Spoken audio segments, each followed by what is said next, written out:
Breaking news आहे। वैष्णवी हगवणे प्रकरणी पोलिसांनी दोघांना चौकशीसाठी ताब्यात घेतल्याची माहिती आहे। सुनील चांदोरे आणि माऊली कांबळे या दोघांना पोलिसांनी ताब्यात घेतलेला आहे। वैष्णवी हगवणे मृत्यू प्रकरणातील फरार आरोपींबाबत माहिती घेण्यासाठी पोलिसांनी या दोघांना ताब्यात घेतलंय। संशयित व्यक्ती आरोपींच्या संपर्कात असल्याचा पोलिसांना संशय आहे, तर ताब्यात घेतलेल्यांची पोलिसांकडून कसून चौकशी सुरू आहे।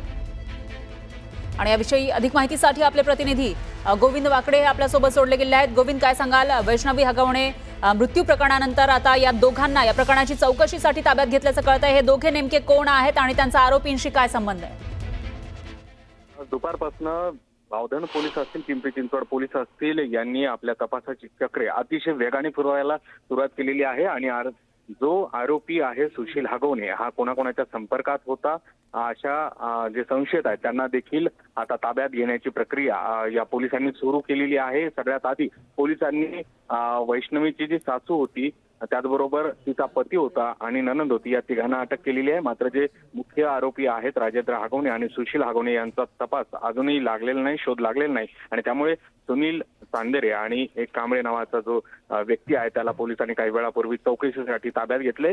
हा पुणे जिल्हा मध्यवर्ती बँकेचा उपाध्यक्ष असल्याची माहिती देखील आपल्याला मिळते। त्यामुळे यातनं एक स्पष्ट होते की हा जो आरोपी हगवणे आहे याचे मोठ्या व्यक्तींशी संबंध होते आणि अशाच संबंधातून तो कुठे लपला असेल का किंवा कोणाच्या फार्म हाऊसवर असेल का याचा पोलीस शोध घेत आहेत। आणि एकंदर बघितले तर या सगळ्या तपासाची चक्रे जे आहेत ते अतिशय वेगाने फिरताना दिसतात।